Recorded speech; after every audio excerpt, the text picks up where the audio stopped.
Hey everyone, welcome to Crime Family. I'm AJ, your co host, and I'm here with Stephanie and Katie, my sisters and fellow co hosts, like always. And for today's episode, we are here to talk about the Menendez brothers case, which is a pretty high profile case. And I'm assuming if you follow true crime or you listen to a lot of true crime, you probably know a lot about this case already. But we're here to talk about it and all of the recent updates that happened, late 2024 and the new Netflix documentary that came out called The Menendez Brothers, which we recently have watched. And so we have a lot of thoughts and opinions about it. So we're going to be talking about that as well. So to start off the episode, we are going to just do like a quick rundown of the basics of the case. So in case it's not fresh on your mind or maybe you don't know much about it, at least you'll be able to follow our conversation a little bit better if you know a little bit more about the basics. But we're not going to be doing like a deep dive into the very specifics of the trial or the specifics of the evidence and all of that stuff. There are lots of other podcasts out there that have already done that and have done that pretty well. So we're here to just talk about our thoughts on the case and all these updates and things like that. So yeah, I guess I wanted to start out by asking, what you, Katie and Steph, what your knowledge about the case was, like prior to watching the documentary, like prior to the last whatever 3-4 months when it was kind of in the news again.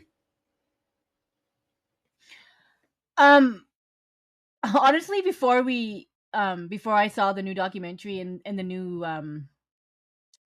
information that came out, I actually kind of didn't really forget, but I kind of well, I didn't forget about the case, but I kind of just forgot what kind of went on. So I'm kind of glad that I did rewatched some of the stuff and looked up it because I remember talking about it back in their second, maybe third season, and um I remember being really shocked about the whole thing, but now that we were talking about it again, I was like, "Oh yeah, I forgot that that happened." Um so yeah, what I'm trying to say, I really enjoyed the documentary. There's some things that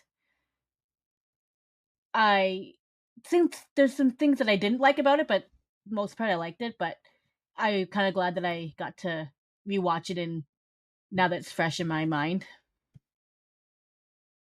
Yeah, for me, I didn't really know that much about it because this is like an older case. It's happened in like the 1989 or something, and or 90, yeah, the 90s.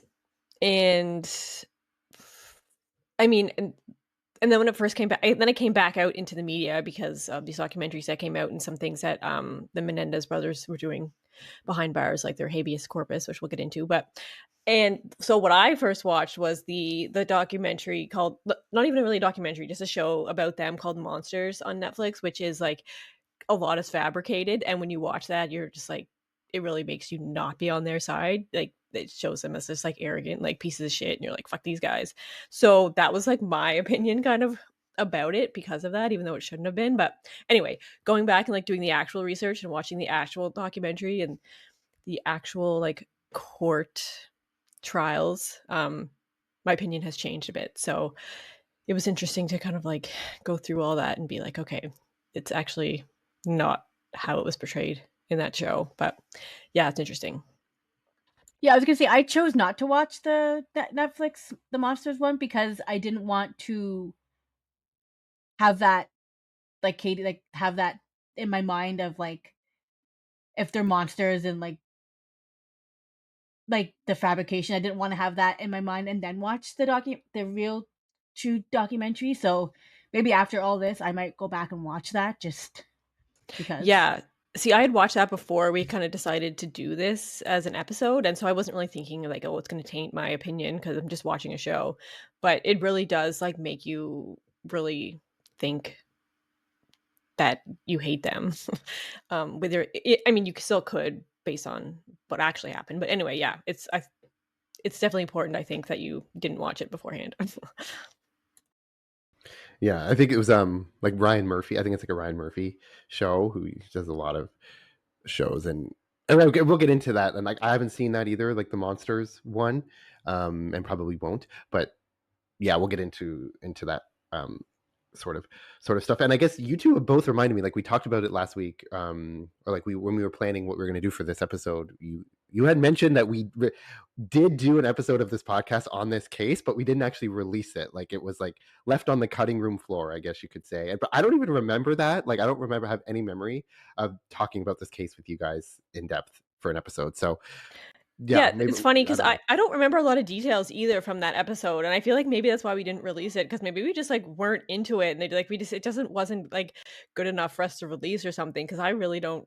I remember doing it, but I don't remember the details of the case. Like they were kind of like all new when I looked at it again. So I was I just like, think oh, like maybe we just weren't into it. I don't know. I think at the time when we just like when we were gonna do the case, I feel like there wasn't a whole lot of information out there that we could find that kind of made the case Well, it what was it a pretty big is. case, though. Like, there would be stuff out. Like, Yeah, there hasn't probably been new stuff since then, except this true. documentary. Yeah, But that I documentary remember, wasn't out then and stuff. yeah, So like I yeah. remember we were gonna do it, but then we decided not to. I think, yeah, the case. I don't think we were really into it, but now that all these new stuff that came out about it, it's kind of glad that we're going to do it. 'Cause I think it's a good case to do. Yeah. I'm just like interested to hear that if we even have a copy of it somewhere in our files, but hear our conversation about that case because I literally have no memory of talking about it with you. It was So. probably one that I did, and it didn't do a very good job, so we probably didn't do it.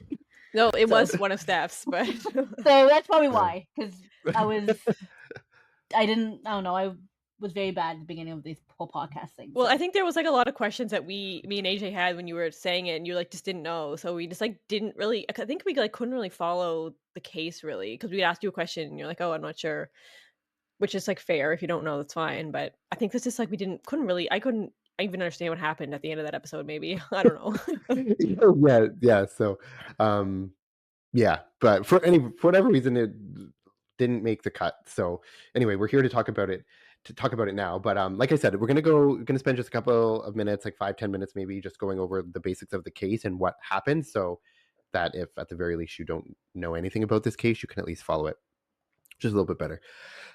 So this case happened back, like Katie said, it was 1989 is when the actual murders happened. It was August 20th of 1989. And on that night, there were, brothers Lyle and Erik Menendez who had made a frantic 911 call reporting that the shooting of their parents. So in the call, they claimed to have discovered their parents in the den where they found them unresponsive. And if you listen to the 911 call, there's a lot of, it's just nothing really would stand out to you as like being suspicious. It's a very urgent, very distressing call. So nothing really led responders to view them as anything other than victims. However, their behavior during and after the call began to raise eyebrows amongst the investigators. And there were a lot of things. I know they talk about it in the documentary. So the brothers, Lyle and Erik, they are interviewed in the documentary that we've been talking about called the Menendez Brothers.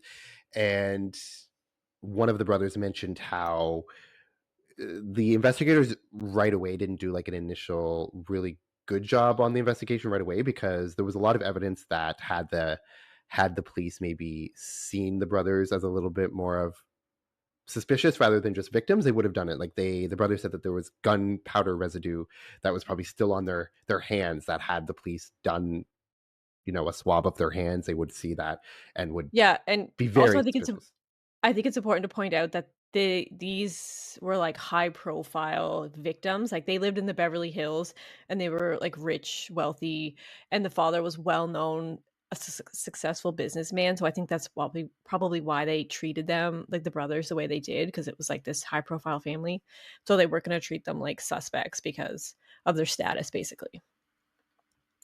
Yeah, that's a good point. And there was nothing, they seem probably like the perfect family on the outside, so there would be no reason to suspect that the brothers would have anything to do with it, and thought that it was just a break and enter or like a robbery gone wrong or something. So that was the initial attitude of the police, was that it was a home invasion and the brothers just came home and found their parents dead, which is what they had said in the 911 call. So it was a pretty gruesome crime scene. So the victims were Jose and Mary Louise Menendez, or Mary Louise went by Kitty, was what she was called. So José and Kitty Menendez, and it was the brothers' parents, and they had been shot multiple times with a shotgun, and there was just tons of blood everywhere. It was a pretty horrible crime scene, and I know that I think it's the prosecutor in the documentary says that the police had mentioned that when they got to the crime scene, there was brain matter from one of the victims that like fell out onto the floor while they were there. So just pretty brutal and pretty heinous right from the get-go. So like I said, the brothers were just seen as victims, and there was a lot of empathy towards them at the beginning. But then, as the investigation unfolded, there were a lot of inconsistencies with their story, or there were just some eyebrows being raised, especially regarding their spending habits after the murder. So the brothers went on like a spending spree because they got insurance money, or they got like money, and so they just bought lavish cars and went on shopping sprees and like trips and stuff like that. And a lot of people were very turned off by that because they thought it's not really congruent with you're grieving your parents' murders in a horribly brutal way, and you're out on shopping sprees and spending all this money. So that was initially one of the things that kind of raised some eyebrows. And there eventually, so the brothers had a therapist, and they talk a lot about this in the documentary. Dr. Oziel was a therapist, and in one of the therapy sessions, I believe it's Lyle Menendez, who is the older brother, he actually confesses to the murder to this therapist. It was in Erik, one of I their think. sessions. It was Erik. Oh, was it Erik? Oh, I thought it was. Oh, it was Erik. Yeah. Okay. Yeah. Well, one of the brothers, anyway. One of the brothers admits to the crimes in the therapy session to this doctor, to this therapist, and so eventually events unfold, and the confession comes out, and he reports it, and the brothers are arrested for the murder of their parents. So that's that's what kind of sets in motion the arrest and all of this stuff, and the brothers talk about in the documentary too that they felt as though there was obviously a sensationalizing of it from the beginning, but also he said if they had just called and asked them to come in for arrest, they would have done that. But it's like as if the police wanted to capture the perp walk, as they call it, and have that scene of them, being taken into the courthouse in handcuffs and stuff like that. Like that was what they were kind of setting up. So they made it be that way rather than, the brothers weren't going to flee. They weren't going to not, if they had just called them and said, come to the courthouse, they would have done that. So that was kind of one thing that made them see it. Erik was even like overseas, and he came back specifically because he knew his brother had been arrested. So he came back so that they could arrest him as well. It wasn't like he was, overseas and never coming back. It was like he purposely came back and knew what was going to happen when he came back. So I think that says a lot about them. Yeah, that's true. That's like the opposite of what happens. Usually if, you're under arrest or you have a warrant, you want to flee the country. You're not going to come back to the country under those circumstances. So yeah, they weren't like going to evade justice or whatever. They were just, they could have done it differently. But the police didn't have any interest in that. They wanted that perp walk. So then they were charged. The brothers were charged with the murder of their parents, and the perception of the brothers from the media, and so I think the public perception was that they were just these spoiled rich kids who had killed their parents to inherit, the money and get the money, which then when you look at their spending habits and all that stuff afterwards, obviously that kind of feeds into that narrative. So maybe, going on that spending spree and doing all of that stuff that they were doing wasn't probably the best look. So I think that was largely the public perception, was that there was just these two cold-blooded murderers who were just like these spoiled rich kids. But it was actually during the trials that the truth came to light. So during the first trial, the defense was that the brothers had killed their parents because they had suffered, since they were children, years of sexual abuse from their father, Jose, and that they had just been living with that, since they were children, and I think at the time of the murders, Erik was 18 and Lyle might have been 20 or 21. 21. Yeah, 21. Um, so, from the time they were like 5 or 6 all the way to being 18 or 21, they had lived in that household with their father who was sexually abusing them. And so that was the turning point in the trial for the defense. And Erik and Lyle both took the stand, and in the documentary they show long detailed clips of that part of the trial, and you hear their testimony talking about in graphic detail about their father sexually abusing them. And whereas on the flip side, the prosecution of course had the narrative of they were just spoiled rich kids who had killed their parents um, out of cold blood. So the first trial happens, and it's actually a hung Yeah. jury. I just want to say, like, I Oh, think like one of the interesting things about this, it's not like we're debating whether they did it or not. Like, we know that they did it, they confess, but it's like why they did it and if their defense is actually true, and like if it should be first degree murder, if it should be first degree murder or voluntary manslaughter. I think were the two charges that they were like battling against. So I think it's just interesting that they for sure did it, but the whole question is like why they did it. Yeah, I just want can we just go? I just want to talk about when they were arrested for a second because I kind of didn't get a chance to jump in, but I want to say I feel like the police um kind of pinpointed them against each other, like the brothers, to see if one brother would say a different story than the other. Because you know how sometimes they do that if like two people are involved in a murder. But I just feel like they just try to I don't know, backlash each brother to for one of them to tell the truth and the other one to be caught in a lie. Do you know what I mean? I feel like the way they handle it, it wasn't because in the end, they both cooperated and they got arrested and like Katie said, was it Erik that came back from overseas to be arrested? They're very they're like I don't want to say kind people because what they did was so heinous, but you can tell that there's remorse there. They know what they did was wrong. I just feel like for the police to kind of pinpoint each other, it was just kind of not really fair and didn't really show who they really were. But also, I wanted to say when I first watched this documentary, or before I watched this documentary, I don't know, I was on the fence of yes, I know they did it, but do they really need to be in jail for what they did? It was really I was kind of on the fence. And then we'll talk about it later about the documentary and what my opinions are. But for a while, I was I don't know if they really deserve to be sentenced the way they were. But anyways, I just wanted to put that out there. Yeah, also I think it is interesting that neither one of them ever like turned on each other and trying to point the finger and blame the other one, because you see that so often when it's more than one person that commits a crime. Will be like, "Oh, it actually wasn't me, it was him." And then the other person will say, "No, it was actually his idea and he pulled the trigger."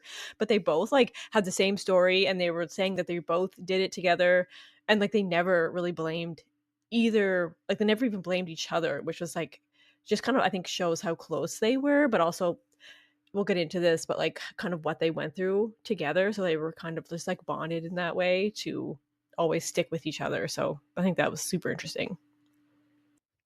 yeah, yeah, and I have notes on that too of like what my takeaway was about how they stuck together the whole time, and that. But I was also going to say, I mentioned the confession to the therapist, but there was also, which they describe in the documentary, there was a letter that Lyle had written to Erik, because after they were arrested, obviously they were in jail awaiting trial, and they were in obviously separate cells or separate jails, but Lyle had written a letter to Erik, and just talking about their family secrets and all of that stuff. And Erik was supposed to destroy the letter right after reading it, but he didn't. And it was found by police, or it surfaced. And that was kind of what, because the brothers, you can tell as they're describing it, they never wanted these secrets of their family to come out, because like Katie mentioned, the father, Jose, was like a music mogul. I think he was in the music industry. He lived in LA, and he had they were very rich and he was very well known and powerful. So it wasn't like they wanted to sort of tarnish that reputation of their family. So they didn't really have any intention of having this information about their sexual abuse by their father coming out. But it was kind of once that letter resurfaced, and then it pretty much forced them. They were like, well, now we have to tell, because it's going to come up. Like there's all these allusions in that letter to their family secrets and having to have all this stuff. So there was no going back after that point. They really had to, talk about what those secrets were, and they obviously do. Yeah, and I remember because like that was like a huge secret, right? Like nobody knew what really was going on behind closed doors, and that they even said that in the documentary. Like when they found out, yes, they were guilty, they killed their parents. It was like there must be more to the story. Like why would they do that? It obviously wasn't just for money, and so they're just like, what are we missing? There's something here, and then they finally pieced it together. Yeah, that there was like these just like years of abuse that had happened apparently, and so that was like, yes, now it kind of makes sense. And I mean, it's a good thing it came out. That's like their whole defense basically. Like if they didn't have that, I feel like they probably would have held that secret forever if they weren't kind of forced to like put it out there as their defense. That's how, like ashamed and just embarrassed and just didn't want that out there. Even after they had killed their parents, they didn't want the world to know like why or what they had done. So it's just super like complicated. Also wanted to Yeah. mention, like, sorry, the only reason like that letter was ever found was because the police said that they tried to escape that morning or something, or that whatever, and then they were gonna, so they went in to search their cell, and then they found that letter. But then at the end, he's like, "Oh, never mind, they weren't trying to escape. Like, my bad," type thing. I'm like, Yeah, why I don't didn't even you just remember say, why "I they want to search your"? I You know, just I don't say even you want remember to why search they it. said that. Yeah, maybe that was the reason why they wanted to search it. They made up that excuse because I don't think they ever really said why they thought they were trying to escape, which is weird. But I mean, it's a good thing they did search their cell, because can you imagine if that letter was destroyed? Then it was just like that never would have gotten out there. So it was, I guess, like a blessing in disguise that they were like, yeah, we're searching your cell.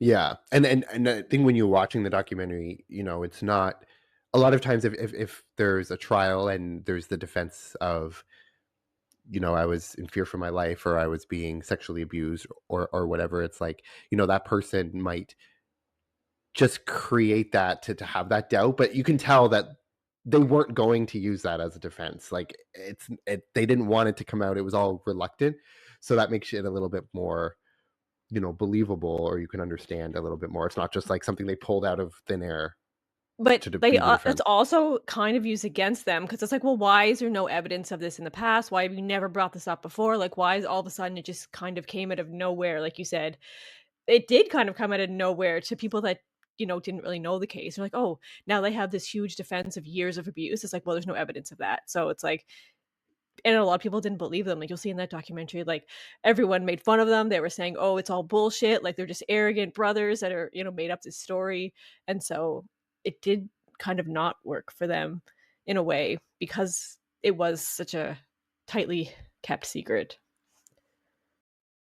Yeah, that's true. And when you didn't have any like physical evidence of it, it's more like their word. You just have to either believe their word or not believe their word, because that's all you have to really go on. But as we'll talk a little bit more, there is someone who actually did know that it was happening, or that they had told.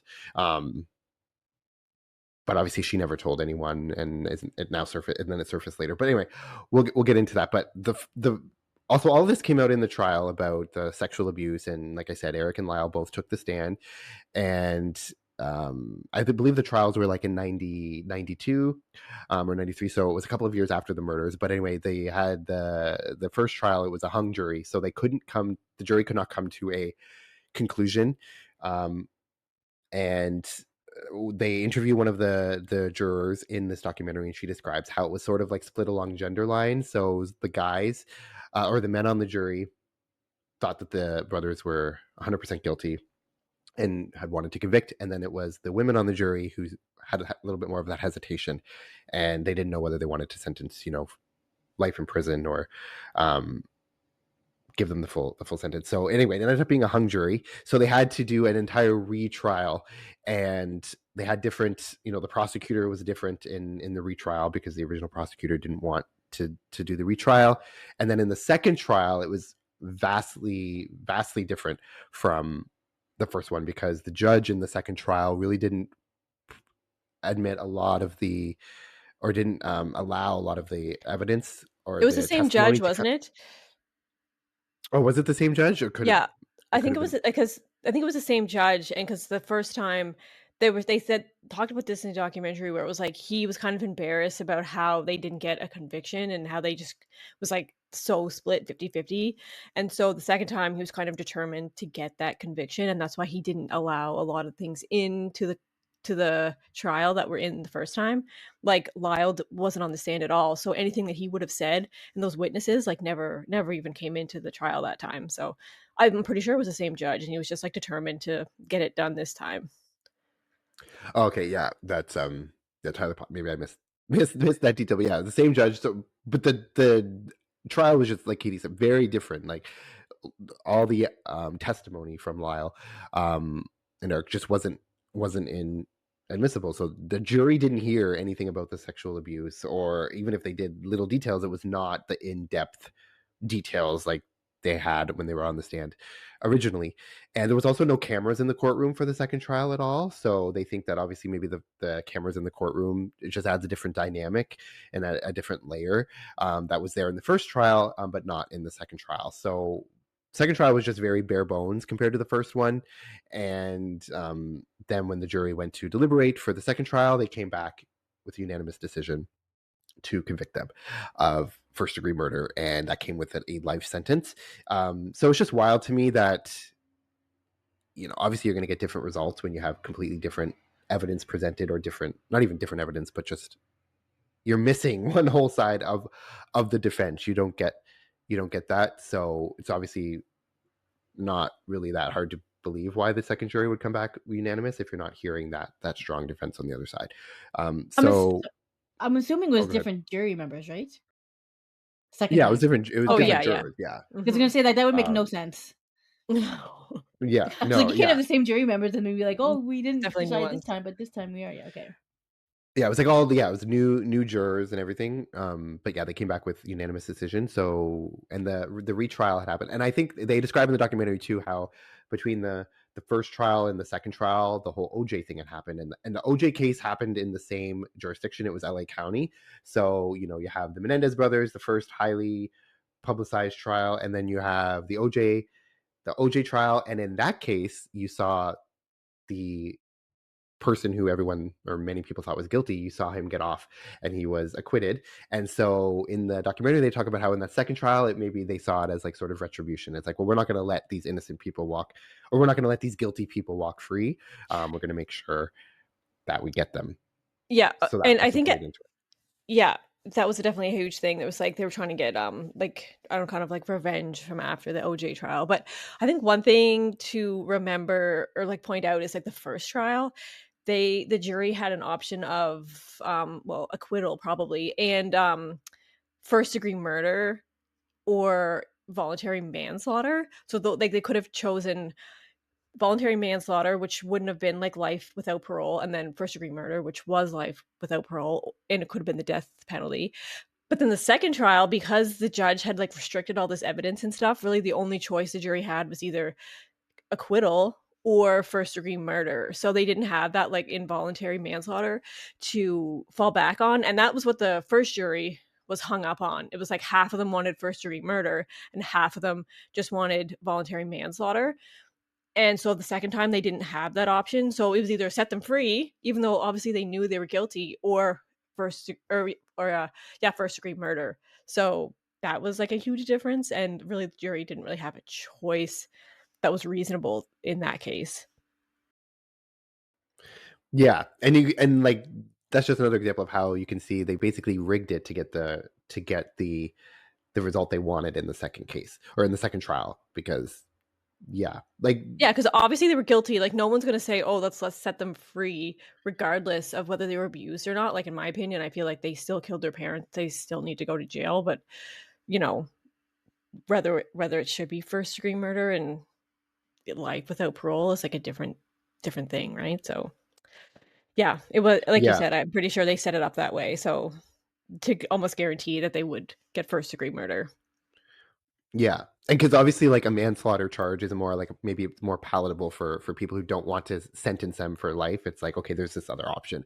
But when you have the second trial and you don't have that other option, and no one wants to really have them walk free without any sort of prison time or acquit them. And again, especially after the OJ thing, like the fact that it's in the same county, it's like it's LA, it's right after. I think the retrial was, I think OJ was acquitted in like October of 95, and then the retrial was in 96, like March of 96 or something. It was like only like a matter of months after that. And you know that tainted people's minds too, because you had this acquittal of this person that everyone saw as guilty, or a lot of people saw as guilty, so they didn't want it to happen again so soon after. So that was just kind of bad luck for the brothers, really, in that aspect of it. So yeah, they were sentenced to life in prison without any chance of parole. That was their sentence. So they had been in jail. Well, they were arrested in 89 or 90, and they've been behind bars since then. So it's been 35 years, coming up on 35 years at this point. So that has been, they filed appeals and everything like that, but once their appeals were denied, they didn't really have any other recourse. So that's been really the status of it, is Yeah. they've been in jail for Um 35 years. I think we should also talk about like why, like, kind of go more into their defense of why it would have been voluntary manslaughter, and like why the defense was pushing for kind of self-defense rather than just first degree murder. Because I think it's important to make that distinction. So kind of like why anyone would feel it wasn't first degree murder, because when you think about it, the way we're talking about it is like, yeah, they just kind of killed their parents, and like that they just planned it and killed them, which they kind of did. But so like when you watch these documentaries and you watch like the court, you watch the trials on court TV and YouTube or whatever, like it really goes into the history of this family and the secrets that a lot of people like knew or didn't know about them. And one thing that came up in the first trial was like all of the witnesses that came on the stand, and like out of like 50 people, like not one of them had a nice thing to say about José Menendez, really, except they said his secretary, liked him at least and would say some nice things. But everybody else said that he was just like a super mean guy, and he wasn't nice and nobody liked him at all, but he was like successful and had money. So that's why people put up with him, I guess, and no one stood up to him. And that's like one thing that the brothers would say, would be like, nobody would ever stand up to him. And if they did, like one time Lyle or Erik said one time, like a car salesman stood up to him, and like a grown man, and the car salesman ended up like crying, like he was like a grown man crying in the car dealership because of his father. So that's just kind of the way he was. And so that's why the brothers, they were very, and like they controlled their life, apparently, the mother and the father. So everything they did went through their father. He told them what they were going to do, when they were going to do it. Like they controlled their life in that way. And even after when they went off to university, like Jose picked all of Erik's courses and where he was going to go to university, and said that he was actually going to come home and not live on residence for the whole time, like things like that. And so, and they just felt like they didn't really have a choice in that. And so, and it goes back to the sexual abuse. It started early for Erik and like lasted all the way up until he was like 18. And his father would say that he would kill him and whoever he told if he ever told anybody. So he was just scared and didn't want to say anything. And that's kind of how all of this whole thing, they were scared of their father. And it came out also that their mother knew the whole time and didn't do anything. And so, and also it came out that like Lyle or Kyle, or I keep calling him Kyle, Erik would say that his mother like knew things about his life that he had never told his parents at all. Like she would know like girls that he liked, or like if he was ever going somewhere, or what his plans were, and he had never like told anybody those kind of things, and his mother always knew somehow. And it came out that she actually had like a recording device that she had set up, so all his phone calls like in and out of the house, they were recording and she would listen to. So she just like knew everything about his life.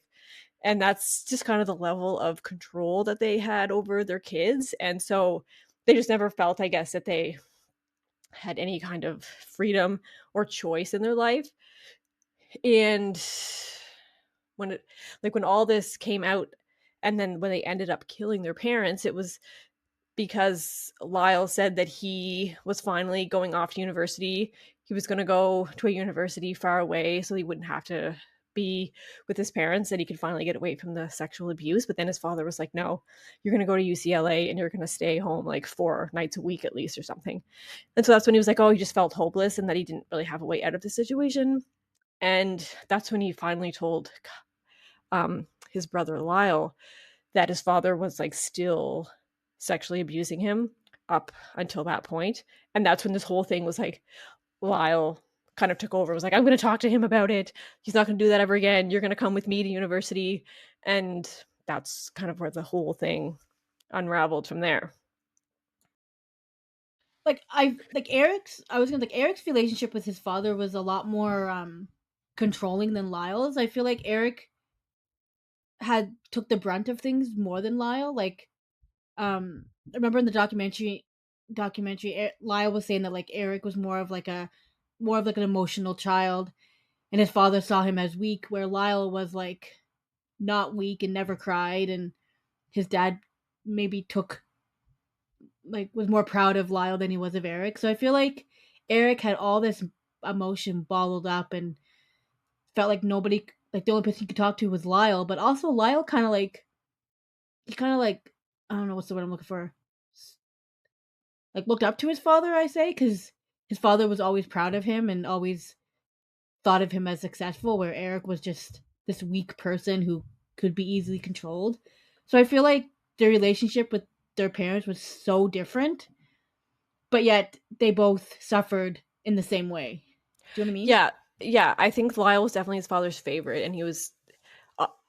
They even just say that Lyle was like just more brave and would stand up to his father a little bit more, because I think Lyle was also sexually abused when he was little, but then he, for whatever reason, stood up to his father, or something. I can't remember exactly what happened, and then it just stopped, and that's when he went over to Erik. So, and then he very much just. I remember when I watched some of the court hearings, Lyle was saying that his father would come home and he would hug Lyle, but he would never hug Erik. He would never even hug his mother. He would always hug him and talk to him at the table, like at the supper table, and congratulate him and say he was doing such a good job. And he just never did that to Erik. Like Erik was like the, don't really care about Erik enough to even want to talk to him or hug him. So that was kind of that dynamic. And for whatever reason, he stopped sexually abusing Lyle and went over to Erik. And that lasted for, up until Erik was 18. So just super, super different. And I don't know. Yeah. And it's like they go into obviously the documentary, but then other, articles or even like the court recordings. Like, they do go into a lot. You learn a lot about the dynamics within that family. Obviously that they never wanted anyone else to know, but then obviously during the trial it all comes out. Like the mother did know about the sexual abuse, like allegedly the Lyle and Erik had told Kitty, but she just said, your father loves you or whatever. Like she didn't really obviously do anything to try to stop it. I don't know, like she knew, but it's like I couldn't really tell, or maybe whether she believed that it had happened or she knew it was happening and she believed them, but she just didn't care.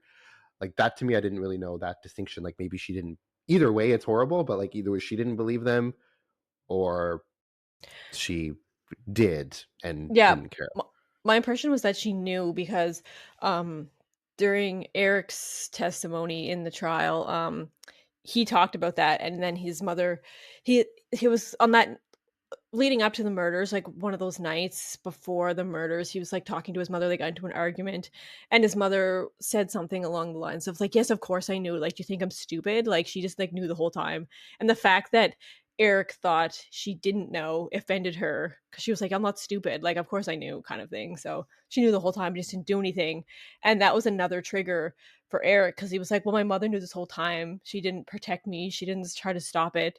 And so she was just like this whole other person to him, he said, because like now, you know, obviously you know that about somebody. They're not going to, your own mother's not going to protect you from this. So yeah, I think she knew the whole time.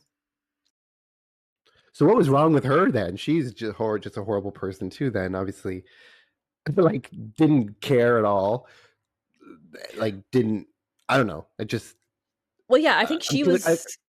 she Oh, was go ahead. scared of her husband as well in a way, kind of thing, because I remember again during like these court testimonies, like Lyle said that every time like the father would come home, it was like the dynamic just kind of changed, like everybody was just kind of tense and scared, and like now that he came through the door, it was just like, you know, very different, like just switched just like that.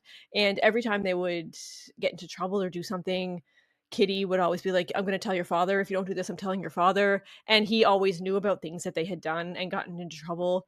Like, even if he wasn't home, like, she would call him and tell him right away.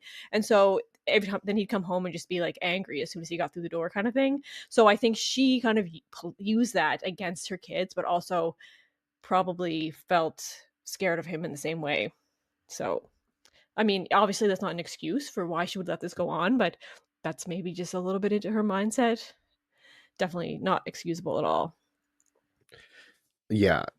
So yeah, both of them, and I think they do describe it like I think it's I kind of get them. Sorry, I kind of get them mixed up. Lyle and Erik. Like I forget who said what for the documentary because they are both interviewed, but it's just audio clips. Like you're not seeing video, so you kind of forget. I don't know who said what, but one of them says that you know, obviously they regret what they did, but they especially for their mother because I mean they didn't really see a way that they couldn't kill their mother. Like obviously their anger and the actions were more directed towards their father who had been sexually assaulting them, but there was really no way that they couldn't also kill their mother who was there because she would have obviously she's taken the father's side so many times, like not believing the brothers and kind of just keeping them in that situation. So it's not like she would not like she it's not like she would protect the brothers if they had not killed her, just killed the father, and she knew like they didn't feel obviously that she was going to protect them from that. So it's like almost like they had to kill her as well. So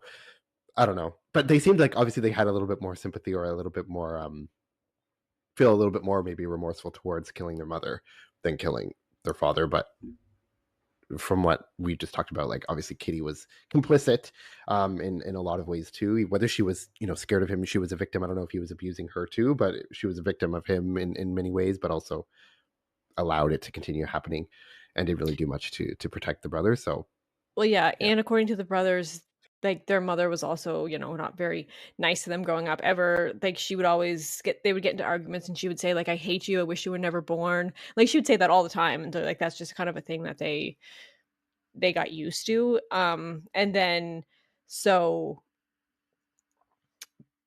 they knew that they could never go to their mother if they had a problem, so they knew they could never confide in her because everything was gonna go to their father anyway. So it's not like they had a safe place with their mother. She was just like kind of an extension of their father, basically. So that's kind of the dynamic they had growing up, their whole life with their parents. So that just kind of gives some background. It's just like what led up to all of this.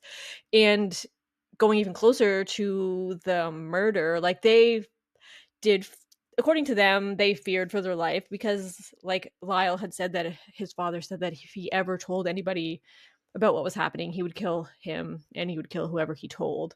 And so they were both scared that because then Lyle did confront Jose about it and told him to like stop the abuse, and he confronted him and they got no big argument. So like they were both scared that now that he stood up to his father, like Lyle was basically going to be killed as well. And according to Erik, like his father did threaten his life before, like with a knife up to his throat, saying like, "Don't ever." This is when I think Erik actually stood up to him one time and said like, "Stop! I don't want to do this." Like the sexual abuse. And that's when he pulled a knife on him up to his throat and said, "You know, I'll kill you if you ever say no to me again or something." And so he felt like that's something that his father actually would do, was like threat, or actually not just threaten him, but actually would kill him. And so apparently both the brothers were afraid for their lives because of this whole situation and because the secret had come out, and their father knew that Lyle knew as well. So that's kind of their state of mind leading up to the murders. Yeah. And when you say the secret came out, like, it didn't come out like to public, but just out to whereas Lyle knew, and within the family it was out, I guess. Because in the documentary they talk about too that the argument between imperfect self-defense, like self-defense and then imperfect self-defense, and there was like important to distinguish that, because imperfect self-defense, it's like where you still fear, because obviously when you have the defense of, when you're saying it was self-defense, it's like you fear, like you fear for your life in that moment. You're Yeah, in that protecting moment. yourself. Yeah. Yeah, you're protecting yourself.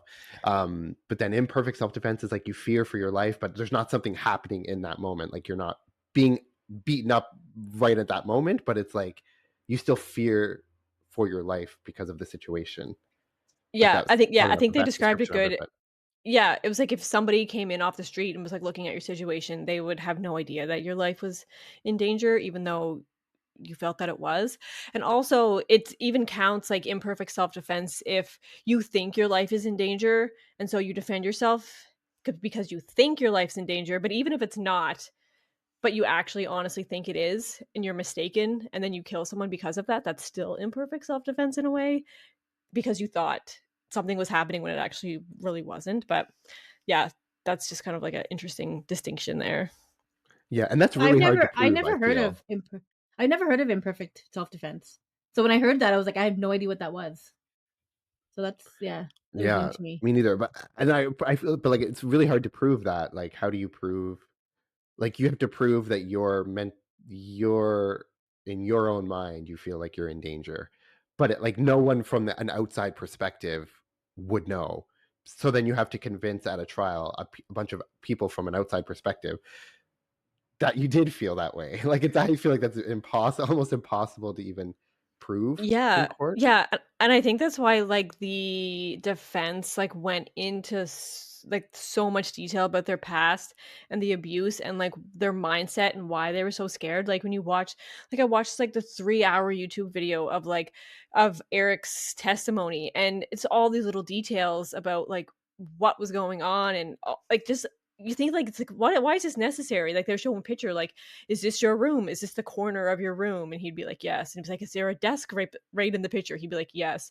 And I was like, why are they going into all this detail? But it really is just kind of like establish like the situation and like what the whole scene was. And yeah, so it's kind of really interesting to actually like watch those things in detail. But anyway, yeah. So my point was that like the whole defense was their mindset and how they kind of been like, and even Erik said himself, like he was kind of groomed by his father to not reach out for help, because if he did, then he knew he would get hurt, he would get killed, other people would get hurt. It would tarnish the family, like you'd be this huge like a letdown for the family if you ever said anything. So he was groomed from a young age to believe that, and so that's why he kind of never really like did anything to protect himself up until he was like 18. Um and yeah, I think that's why the defense in the first trial just hammered that so hard, so you could get into their mindset of what they actually felt like and why they were scared. Because yeah, they both felt that they were going to be killed. They talk about going on like this boat trip where it was just the two of them and their parents, and then like the boat captain or whatever, and they felt like they didn't want to go because they thought that this is when their parents were going to kill them, and I don't know, like push them overboard or something. So they just felt like they'd make it look like an accident, and that was going to be the end. And so they actually were scared, apparently, according to them. That's why they went and bought these shotguns and the ammunition, and I think they like used like tried to use fake IDs to buy the guns so it couldn't be traced back to them. But like some of the things that they had done made it look like they were planning this, because they, bought these guns, and then afterwards they got rid of the guns. They never actually found the guns, and then they tried to play it off as if they had found their parents like this because they were trying to cover it up. So there are like these sketchy things that make it look like they had planned out this thing in advance. But then you think of the circumstances, like, well, they had these guns in the house because they were scared for their lives. And they killed their parents in that moment because they felt that something was happening and that they needed to. So I don't know. I find it's just super complicated. Yeah, and like because like a lot of the premeditation, like I think there was also, I don't know if they talk about it in the documentary, but I did read elsewhere, or I knew that they also had tried to make it seem like they bought and they were going to have an alibi that they went to see a movie or something, so they had planned to like go and buy the ticket, or maybe they actually did buy the ticket for the movie so that it could show the timestamp of that they were going to be at the movies. And also they did say in the documentary that when the police first arrived on the crime scene, they didn't find any shell casings or anything like that. Like it had been cleaned up, and that the shell casings and have been, or most of them I guess had been collected, so they didn't actually find anything. So all that stuff, like and buying the guns, like the brothers did have this plan going into it. So then with the prosecution's arguing that it's premeditated and all this stuff, it's hard to then defend like, well, no, it was self-defense, because in self-defense you don't have a plan of all this stuff if you're just acting in the moment and you're just on a whim, like you feel in danger, you just do what you can in that moment out of fear for your life. So then the evidence from the prosecution of all this premeditation and all of this stuff kind of goes against that thing. So very complicated, hard to prove, hard to Yeah. And I think like there's this line between like there was a premeditation for them to buy the guns for protection, but I don't think it was premeditation buying the guns just to kill them because they wanted them dead. So yeah, it's like this very, very fine line of, yeah, well, they did plan to buy the guns in case, to kill them, but it was like in case they needed it for protection kind of thing. So yeah, super That's what, interesting. yeah, that's where my head was going. Like, they didn't buy the guns because they were gonna shoot their parents. They bought them because they needed to protect themselves. I don't think, like, in my mind, and like watching the documentary and like learning about the case, in my mind, I physically don't think that their number one idea at that time was to shoot their parents. I think they just bought them just because they needed protection from their dad, because like you said, like their dad was not a nice person, and so they needed something to protect them because their mother wasn't going to protect them. So who was going to protect them? They just kind of like even just So like scare their parents enough to be like, don't, like, you're not killing us. We can protect ourselves until they could get out of there, maybe.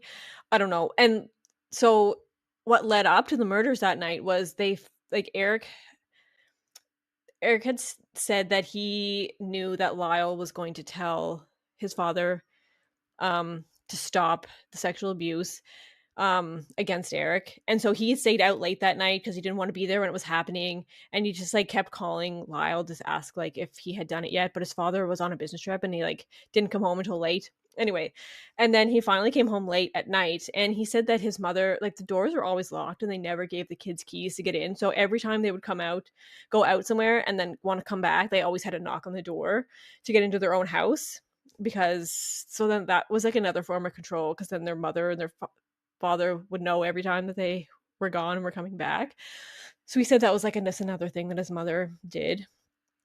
And so he came home and his like he could just tell something was like he knew that Lyle had talked to his father, and his mother was now like she said something like she'd always say like I hate you, I wish you were never born, but then she also said like the family is ruined or something, or the family is not gonna make it or something along those lines. I can't remember exactly what she said, which was like she'd never said something like that before. And it was his mind, it was like, okay, now they're going to kill us because she's saying that the family's over basically, and it ends with them, I guess. And so that's kind of why the whole thing was triggered that night. Like he ran out of the house, he ran out to like the what is it, like the boathouse or something that Lyle stayed in.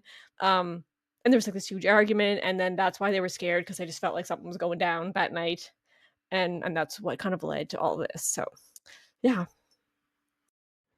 yeah. So yeah, just very like a complicated situation. And um yeah, I think that the documentary did a really good job of like kind of showcasing, like showing all the clips from the trial of like their testimony and kind of explaining a lot of these things. So that was good. So, and this case all came back into the news again in late 2024 because of this documentary, but then also Ryan Murphy's fictionalized version of this case through the show Monsters. And then there was, so I think there was sort of this resurgence of this case, and there was like a call or like a petition for people to revisit the case, or maybe to resentence the brothers, because there was just a lot of empathy that they had been in jail for 35 years. And also at the time of the trial in the early 90s, there wasn't as much of an understanding about child sexual abuse, especially for male victims. So given what we know now, maybe if the trial had happened now in the same exact facts in the same situation, like maybe they wouldn't have been sentenced, because there's a little bit more of an understanding or an empathy about childhood sexual abuse that they didn't really have necessarily then. So there was this call to relook at this case. And then there was that new evidence of, well, what I kind of alluded to earlier was that this cousin, I think it was a cousin, who had been told by Lyle or Erik, or probably Erik, when they were younger, that this was happening. And in the documentary, the cousin talks about, obviously she didn't tell anyone because she's probably told, like he said he would kill me if I told anyone. And so she kept it to herself. But she also said that no one else seemed to be doing anything. No one else seemed to have, like, she just said, maybe it's not true then, because like everyone else is acting normally. And she just thought that like everything else seemed fine. So she didn't really Yeah, know. Yeah. she actually talked to Kitty about it. So she did bring it up to Kitty, and Kitty told her that, he was lying, it wasn't true. So and then she just felt like, okay, yeah, no one's doing anything, no one seems to care about this, so maybe it actually isn't true. Yeah, and she was like younger, so she probably thought, like, she didn't really, I guess when you're younger, you don't really have that sort of understanding of exactly like the dynamics in a situation like that. So you might think, okay, the mother is saying it's and she probably thought, like, if it really was happening and the mother knew, why wouldn't something be done? Why is it still going on? Why is nobody talking about it? Why is everyone acting normal? So maybe then you think like, well, maybe it's not true then. She's saying it's not true because in your mind you're thinking, no, the mother is going to protect her son if that's happening. And the mother seemed to shut it down or didn't seem concerned, and everyone else is acting normal. So she in her own mind thought, okay, well, maybe it wasn't true. But this she had been told this back, like before, obviously before the trial and all this stuff happens. And then this came out later that there was, I think it was a letter that he had written to this cousin or something, or just this information that the cousin had known that kind of proves that like it obviously was happening. It wasn't just something that came out of thin air at the trial, because there's that evidence that it had been brought up earlier. So this all comes out, the documentaries come out, there's like this renewed interest in the case. And so then they announced that they were going to, the attorney general or the district attorney, whoever, I can't remember the exact person, but they said that they were going to have a decision about whether they were going to do a resentencing for the brothers. And if they do have a resentencing, or they're given a new sentence, like maybe they would already have served out what the sentence would be. So then they would be let out of prison, because if they get a lesser sentence with just manslaughter or whatever it is, or they get re-examine the sentence, then maybe they would have the chance to get out on parole, or they would have already served their sentence. So there is a possibility that they could get out of prison given that new information. I was gonna say, like, if they resent them to manslaughter, like they've already done like 35 years, which is longer than a manslaughter.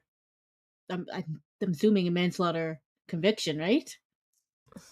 Well, I think manslaughter can still be life in prison, but like Okay. there's a minimum with like, I think there's still possibility for parole with manslaughter sometimes. It just depends. Either way, like they've already done 35 years. So like what's the point of like, oh, now you're gonna put another 35 years? They're gonna be like dead by the time they even get a chance to get out. Yeah, I think, I don't even know if it would be manslaughter or whatever it is, but even if it's like, even if it's still first degree murder, but like I think because it's like first degree murder with no chance of parole, like life in prison, no chance of parole. Whereas even if they resentenced it to like life in prison with a chance of parole, they could, because usually you're eligible for parole probably in 25 years or 30 years or whatever. So they've already done that. So if that was like the new sentence, it's like, okay, they now would have a parole hearing and they would have like that opportunity to apply for parole. And if they're stellar prisoners and they, have done really good, then they might have a really good chance of getting parole. So I think that's been in the news, and there's sort of been this hope that maybe there would be a resentencing. And I think the resentencing was supposed to happen in late 2024. I think it was in December, but it got pushed to January 30th and 31st. It had two different dates, so I think probably going to do it separately. One like 30th would be one brother, 31st would be the other. And this episode, you're hearing this episode's released on January 29th, so it's like right before. So you'll know probably by tomorrow or the 31st what this decision is. So I guess that would be kind of the next steps. If they do decide to resentence, I don't think they're going to resentence on the 30th or 31st. I think it just means they're going to decide whether they will do a resentencing. So you won't even know what that even is. So if that is what the decision is, that they're going to resentence, then it would be a whole procedure. It could still be several months, obviously. But then if they decide that they're not going to resentence, then that means that it would just end there, and they're just going to keep the convictions as is. So it is kind of a pretty big decision, or a pretty big development that has the potential where the brothers you could see them getting out of prison. And I think a lot of people are obviously on different sides of that debate. You know, obviously there's probably people out there who maybe, if they don't know enough about the case, they just think these guys are two cold-blooded killers who murdered their parents, they should be in jail forever. And then there's other people who maybe have a little more understanding, a little more empathy, and say, yeah, they deserved some time, but maybe not their whole entire lives, and they've already been in for 35 years. At what point have they already served their sentence or served their time? So you kind of have people on both sides of that debate. That's where I am. Oh. Sorry, that's where I'm at. Like, at the very beginning, when I heard about this case, like back when we were gonna do it years ago, I was like, oh yeah, they're guilty, whatever. But now that all this other evidence came out, I'm like, yes, they still deserve to be in prison, but I think their sentencing should have been lesser. I think all of this sexual abuse and all of the family's history and all this anger and stuff built up, and I think it was self-defense in a way. I feel like they were gonna kill them before his father could kill them. I think it was that type of situation. I don't think they should have spent their whole entire life in jail. I don't see them as like angry monsters. I feel like they've done their time. They obviously feel remorse for what they did. And I don't know, I feel bad for them, but I also feel like obviously what they did, it wasn't right. But I think them spend their whole time in prison, I don't think it's something that they should have gotten. Yeah, and one thing that also came up was like, well, why didn't you just leave? I mean, you were 18 and 21. Why couldn't they just move out or whatever? But then, like I said, Erik said just because he was groomed his whole life to think that he was never allowed to get away, he could never do that. And so he could never stand up to his father. And so I guess when you just like live that your whole life, you just don't see that as an option. And so he just really felt that there was no way out for him. And he said that he had like contemplated suicide. It isn't like he didn't want to kill himself, but he said he also didn't want to live. It was just like, hopelessness and depression, and felt that there was no way out. So that's kind of his mindset there. And also another thing regarding their like resentencing, apparently there's another piece of evidence that someone else apparently came forward saying that José Menendez raped them as well. So there could be further evidence that he didn't just do this to his sons, but other people as well. And so if that is the case, then yeah, there's also puts more validity into what the brothers are claiming. So yeah, to me at this point, I feel like it's not a debate of whether they like. I don't think there should be doubt in anyone's mind that the abuse actually did take place. Like, I know that they're like in that documentary, they were saying some people just don't believe them. Like, that's just not, they just think they made it all up. But I feel like once you get into this and like just the depth of the detail and how their stories both line up exactly, there's no way that this could just be a whole fabricated thing. Like, there's too much. And someone else said in the documentary, like, either they're the best actors that they have ever seen. Like, there's no way they can both act that way if it wasn't true, kind of thing. So I don't think there should be any doubt that it's made up. Yeah, and the brothers never really once really wavered or changed their story. I mean, after the initial story of like, we came home and found them dead, obviously once they were arrested and like the trial, like they've never wavered from that story. And then if you have this other person coming out saying that, well, José Menendez sexually assaulted me, it's like, yeah, it kind of is just, and then that with all of the detail from the brother's testimony, and then the fact that there's this letter or this cousin who says that she knew, like all of that stuff, it can't all be not true. So this cousin's lying, and this other person who says that Jose Menendez sexually assaulted them. I mean, I guess just because if Jose Menendez did sexually assault that other person doesn't mean he assaulted his sons as well. But I just feel like, I don't know, there's just too much there, and I don't know. That's, yeah, Katie said it's not really the debate of whether or not that is truthful. I mean, I think it's pretty clear that it did happen. It's just sort of that debate of whether you think that justifies killing their parents. And I think people may be afraid to say, well, no, I think they should be out of prison, because then it makes it seem like, well, no, you're kind of excusing murder. But I always think of this, or not always, but since learning about this case and watching this documentary, I always contrast it to the Gypsy Rose case, because that was a very similar thing. Gypsy Rose, for those of you who don't know, she was someone who was being abused by her mother, not in the same way, but I think she was being like controlled and abused and forced to, or said that she had all these medical issues or something like that, and her mother was just being very abusive towards her. And so Gypsy Rose and her boyfriend plotted to kill Gypsy Rose's mother, and they did. And then she was eventually found and arrested and charged, and she spent a long time, like 10 years or something, or a little bit more, than in prison. But she got out in 2024. She was released from prison. Yeah, I think the interesting part of that is they both committed the murder, and like because he wasn't being abused by her, he is life in prison, like he's never getting out. And she also committed the murder, but because she was abused, she got a lesser sentence, I feel. And so she still went to jail, but now she's out because she was a victim of abuse her whole life. Mm-hmm. And so like that's interesting that they both got different sentences for doing the same thing because of their situations. Mm-hmm. And so yeah, I think that is a good example of it could be used in this case too. Well, I think, and I didn't go down the rabbit hole in Gypsy Rose, so I don't know the exact specifics, but I'm pretty sure from the little I looked up, it's like he physically did the murder. Like she was there and knew it was happening, but she wasn't the one who actually physically did it, I think. Yeah, he's one that like pulled the trigger or whatever, but she was there and kind of planned it with him and like let him in the house and everything. Yeah. So, I mean, there are cases where someone that didn't actually commit the murder, but they planned it all, they still go to jail for life. Because without them, it wouldn't have happened, which is kind of the same without Gypsy Rose, that the murder wouldn't have happened. But yet she still got a lesser sentence. And that probably is because of the abuse, right? Like that was her only way out. Yeah. Of course, it doesn't excuse it, but it's a factor for sure. Yeah. So, and like, so what in that case, like, is the difference? Like, I guess the only difference here is that the brothers actually committed the murder. They weren't the ones, they didn't like plan it and have someone else do it. It was like they also did it, whereas Gypsy Rose, but like you said, like it wouldn't have happened without her. Yeah, like, and also, but I think because the jurors didn't have another option, it was first degree murder or nothing, and like we were saying, like in the second trial, they just didn't have that option, and so they didn't want to set them free, obviously, so they had to convict them, and that's just the only choice. So I think that has something to do with it as well. Because if they did have that choice of, it could just be voluntary manslaughter, then it would be a different outcome, obviously. But yeah.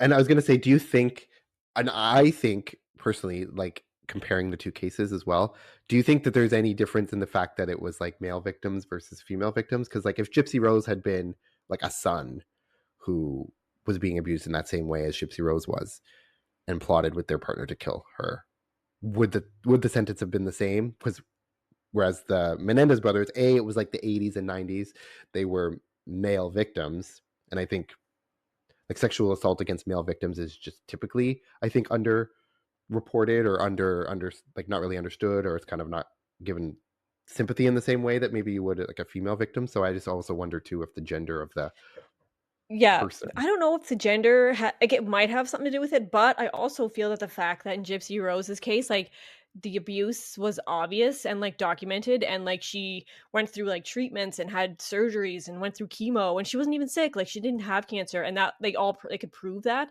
Like she was in a wheelchair her whole life because her mother said she couldn't walk, when like she legit could just get out of that wheelchair and walk. And so it was obvious of her abuse. And I think the doubt in the Menendez brothers case, were they actually abused, there's still that doubt, and so it's not as obvious, I guess, that they were abused. Where with Gypsy, it was like totally 100% yes, she was. That's true. And also, I guess it is different between like sexual abuse versus just the physical abuse of Gypsy Rose and like the medical treatments or whatever. I don't know what you would call that. Like Munchausen by proxy. Is that what that is? Munchausen by proxy. Yeah. Yeah. Whereas like I think just in general, like sexual abuse is underreported. So like, and you can't like.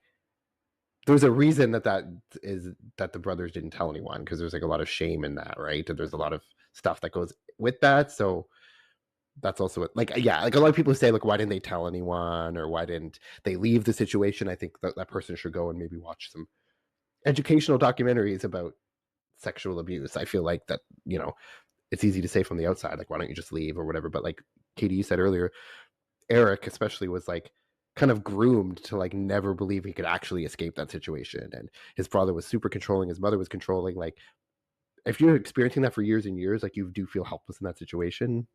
And to preserve your own life, you're not going to leave because they say that if you leave, you're going to kill you. So a lot of stuff there too. So I don't know. I think it's just, but that was the first thing, or one of the first things I thought of was like, this Gypsy Rose did recently get out like a year ago or whatever. So she's out and she's written a book and has her own reality show coming out. So, I mean, people have their feel a certain way about that. Like, Yeah. I think that's she a bit killed her much, mother and but now she has a reality show. Yeah. But I mean, I guess she got to make money somehow. I don't know. Does she have any other skill sets? I don't know. But, She recently yeah. had So a whether baby. oh, did she's been out she? of jail for like a year. Yeah, she had a baby. Yeah. It's like Wasn't she recently. I married remember I was to- following her because she was all over social media, and it was like how she got married. Like she was like with her ex-boyfriend, and they got to like they broke up, and then she was with this new guy. They got married, and then she left him to go back with the other guy, and now she has a baby. And like yeah, it was all over everything. I remember just like following it just because it was interesting. But yeah, I'm like, this is too much. Like I feel like she needs to kind of And her calm voice down annoys me. a little bit. No offense, but Oh my god. I can't. Um, It's just like, oh no. but yeah, I don't think she But should yeah, be like a celebrity status no, now because no. of. I mean, her story's crazy, and Yeah. it's like I feel bad for her and that she went through that, but I don't know. Yeah. That's a different episode. Yeah, I feel like you can like advocate maybe that she should get out of prison, or you agree that maybe she served her time, but there's a difference between that just getting out of prison and leading a normal life versus getting out of prison and then becoming a reality star or getting rich off. I don't know, but whatever. Yeah, like you said, that's another episode. I mean, Well, I don't there's a see. show called Life After Lockup on TLC. If anybody's Yeah, interested in I mean watching that. TLC is trash. I don't know. I don't. Whatever. If I guess do whatever you can to get money, but I don't know if you have a TLC. I just don't see necessarily the Menendez brothers. I don't think it's first on their list. Like, okay, I'm gonna go and get a TLC show. Like, I don't see that. For the Menendez brothers, I don't know, but yeah, I don't know. Whatever they go, I guess if you want them to, I guess, do you think Katie and Steph? Do you think that they? What would your decision be that they should get out of prison after they've been there for 30 years, 35 years? Do you think that they should be let go? I'm assuming it's yes, but I think they should be let go, but I also feel like they're gonna have a hard time in society because they went to jail in 1996. well, no, they were right after the arrest, like 1990. Oh, 1990. So For like jail. all that time has gone by and like they haven't stepped foot outside. I feel like if they're going to get released, then they're gonna need like definitely some support because life is not the same as when they went in. But I think they do deserve to get out. I think they've served their time. I think they feel bad for what they did. I feel like, and I just feel like they've done their time. Yeah, I feel like if the abuse against them is true, which I feel like it is, then I think, yeah, they didn't deserve life in prison without parole. So, and 35 years is a hell of a long time. So I think, yeah, I think if they got out, I wouldn't be against it. Yeah, I agree. Like, you can think that, because there's the argument, yeah, like a lot of people who are assaulted or who are abused don't commit crimes, which is true. So yeah, there probably should be some punishment there, some penalty, but they've served that time. Even if it was a 20-year sentence, I think they served. And they don't strike me as like violent, cold-blooded criminals who are going to like reoffend when they get out. This was a very like targeted, specific situation. Um, Yeah, and get it's not like they're disappeared. troublemakers in prison, right? Like I think it's Lyle that has started like a sexual abuse sort of like support thing in jail, and like a lot of people have come forward, and he's like the mentor to a lot of people that are in jail that went through that and like actually never confessed or never talked about it to anyone. So he is like helping people in jail, and he said like a lot of people reached out to him actually, like people out in the world. Like he said he's gotten letters from police officers and teachers and like just everybody that you could think of has sent him letters saying like, you kind of, I feel for you, I was there. The kind of same thing happened to me. And so yeah, he's like doing good behind bars. It's not like they're, you know, gang leaders and killing people behind bars either. So I think that says it's a huge thing to consider as well. Yeah, and I can also, I had it in my notes and I have to talk about it. We haven't talked about. We can do it quickly, but I just want to talk about it. What are your thoughts about the prosecutor in this documentary? Because I have my my feelings about her. Like I just like okay, like I don't know. I I think think she needs to pick no. another profession. I did not like her. I'm sorry. I did not like her. I didn't think anything she said. Like I don't know. I just didn't like her. Well, I mean, I think she's in the right profession because she has lawyer True. energy all over her. Yeah. So I just don't like I, her. I don't. yeah, me She neither. was meh to me. Oh yeah, the prosecutor. So the one who was like, oh, by the way, I have got this house is armed. Like, you know, don't mess with me.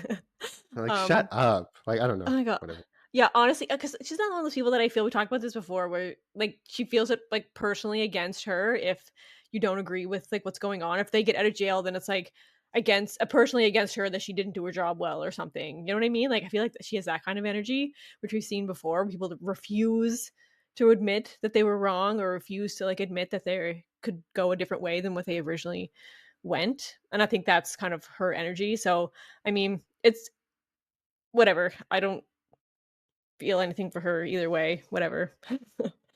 Yeah. Well, she said that she said she didn't lose the case because she was the prosecutor in the first trial, the one that was the hung jury. She's like, well, I didn't lose, but I also didn't win. So then when they did get prosecuted for the second trial, she probably felt like jealous that it wasn't her that did it. I don't know, just like ego. Well, yeah, but I don't think she'd want them to get out because she'd personally feel as if, you know, she was being wronged because Yeah. that's not her opinion. She fought for them to go to jail, and if they get out, then it's something Yeah. personal against her. That's the kind of energy she gives me, which is super annoying. But anyway, yeah, she definitely fits Yeah. that profession. At least she's convinced. At least she does her job and like is convinced, and that's why she's so good at it because she feels that they're guilty and deserve to go to jail forever, rather than someone that doesn't agree with what they're doing and kind of half-assing it. So yeah, I mean, I guess at least she has her opinion and sticks with it. I guess. But like to me, it's like if she had even like because she can sit there and if she had said something along the lines of like, I believe, at I was doing the right thing at the time. Like I still stand behind the fact that they killed these people and should have gone to jail. But if she had even said like, however, if what that is true, I feel horrible for what they had to endure, but I still think they should have gone to, or it's just something that shows like an ounce of sort of empathy. I don't know, but I guess she doesn't believe that it even happened, probably, so she Yeah, I doesn't don't think she feel believes like them she at has to all. do that. So yeah.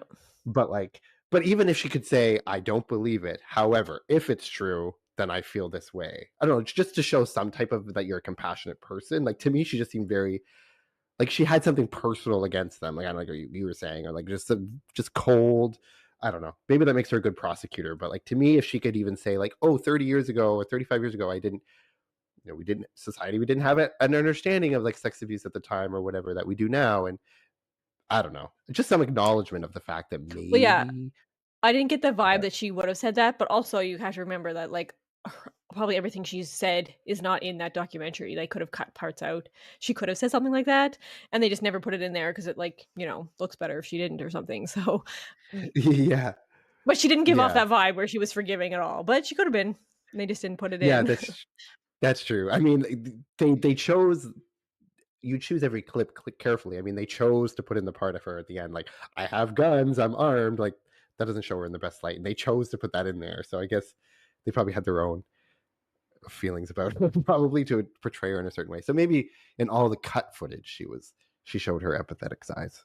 Probably not, Yeah, but maybe. and another thing that I was thinking about as I was watching this too, what you could tell was very, like, a lot of it felt very one-sided towards that they were innocent, even though it did show them, like, spending all that money after their parents were killed and buying cars and, Rolexes and stuff. Everything else was kind of very much on their side, and because I remember somebody in the documentary saying, "Oh, these brothers are just, like, arrogant rich kids that just wanted some money," but, like, I did when you the shows, like, the court footage, they don't seem like they're, like, arrogant, and I'm like, "I'm better than you" kind of person. So but there must have been something that went on that made other people feel like that, so and they didn't really show that. So, I mean, you don't really know what their demeanor is in real life, you just kind of saw what they were like during the trial, so there's that to think about as well. Yeah, that's true. And like we always talk about when we talk about documentaries, that they're always going to be from a certain bias or perspective. So if you watch one from the other perspective, I guess that fictionalized version, that they probably believe they're horrible people, and that's why they chose to portray them in that fictional version like that. Yeah, that fictional Um, version, it makes them look like they are, like, these pompous, like, super arrogant, shitty people, but yeah, it yeah, that's not and the vibe you get from this one. like I uh, I read something like they asked Ryan Murphy, who like created that fictional version, about what he thought about like the backlash or whatever, and he was didn't really seem that empathetic, or was just kind of like, we did our research and this is what we wanted, the story we wanted to tell based on the research we did. So I mean, there must be research or evidence out there that does have them in that light. um that just wasn't shown in this documentary, but No, he definitely, like, took some artistic liberties or whatever you wanna call it, and, like, expanded on things that definitely just weren't there or, like, exaggerated situations. Um, like, I'm not even gonna go into them, but, like, yes, just some, like, disgusting things that you never saw anywhere else. yeah, wasn't there like incestuous relationship implied in that fictional version Yeah, it or said that something? it's implied that, like, the brothers, like, showered together and, like, loved each other that way, and, like, they were doing to each other what their father was doing to them because they wanted to do that to each other, like, that kinda thing, which there's no evidence of at all, so it's, like, that kinda thing. But wasn't there was testimony in the trial though, that didn't they say that like Okay, he yeah, there was when, like, when something like Lyle was, that. like, 7, after his father had done that to him, he then did that to Erik when they were, like, little kids, like, once or something out in the woods. But this documentary implied that as they were teenagers, like 16, 17, 18, that they did that together, like, they would shower together when they were teenagers and young adults, so that's not true. I don't understand, like, how could you not be sued for that? Like, isn't that slander, like, defamation? I mean, I guess it's fictional if you're presenting it as a fictional version of events, I know, I was but thinking about that, like, where's the line of, like, "Yeah, this happened, but this didn't." I guess you're just I don't know. I guess you can get away with it just by just saying it's fictional. Why put that in there though? Like, what's the point of having that extra disgusting I know, part I of don't the yeah, I don't no, know. of the fictional thing to begin with? That's not real. Why put that in there? yeah, how does that feed into, like, whatever story they were trying to tell? How does that change, like, what was the point of the show? What was the story they were trying to tell? That these I brothers were never just watched it. Like lovers? I Like, I might don't get watch it. it now just because of this like I've never watched that version.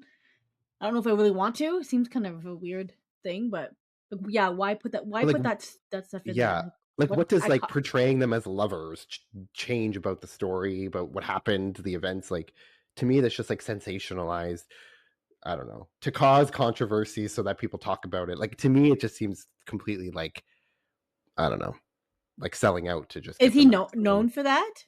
Well, Ryan Murphy, he also created he did the People versus OJ Simpson. Like, they did one on OJ Uh Simpson. It wasn't like, I did watch that one. It wasn't like that. Like, it was more, I think, closer to the facts, but I mean, the families still weren't happy about the portrayal of it.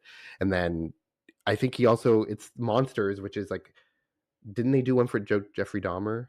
Like, there was another season before this about Yeah, Jeffrey yeah. Dahmer. It's the same creator. So I don't yeah. know. Whatever.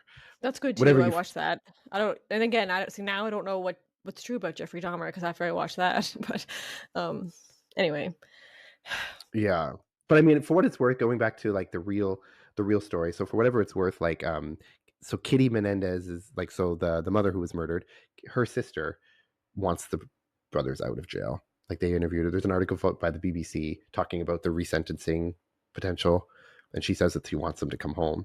So like if her own sister is saying that, but then also I think they say that then Kitty's brother thinks that they're just cold-blooded killers. So there was like division within the family too, but so I guess the debate lives within the family itself in some capacity, not just Yeah, again, outside. it's like the woman in the family that has empathy. I feel like it's always, not always, but more so it's like the women that feel that empathy. Like the first jury, it was all women that thought they shouldn't be first degree murder.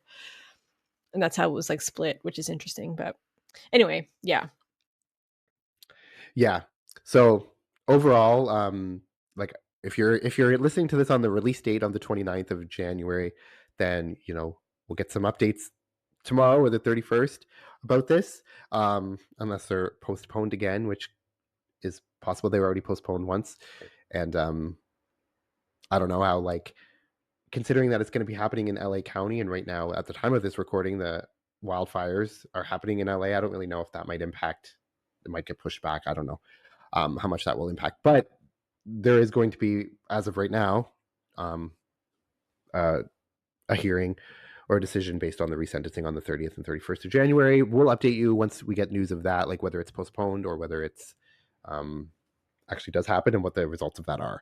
So it's going to be in the news continuously, and there's going to be hopefully a lot of updates as they progress. If they do get a resentencing, like what's that's going to mean for their release and what's that going to mean for all the proceedings and stuff. So definitely we'll keep you updated on that. But overall, just a sad situation, however you think about it. There was two people that were murdered, and even if they were not great people and they were pretty heinous people, there's still two murders that happened. It's just kind of sad either way. So yeah, we talked. This is a longer episode than I thought it was going to be, but lots of stuff to talk about. But yeah, very, very interesting case overall. So we hope you enjoyed listening to our discussion, our opinions about the case, and we hope that you'll engage with us and tell us what you think about the case. Do you think they should get resentenced? Do you think they should remain in prison? What are your thoughts about the case, the documentary, all that stuff? We'll put the link to the documentary below, and all that stuff as well. So, and yeah, thank you so much for listening. We hope you enjoyed it. We'll be back next week with a brand new discussion, a new case, and a whole new episode. So thank you so much. Have a great week, and until next time, take care. Bye. Bye. Bye.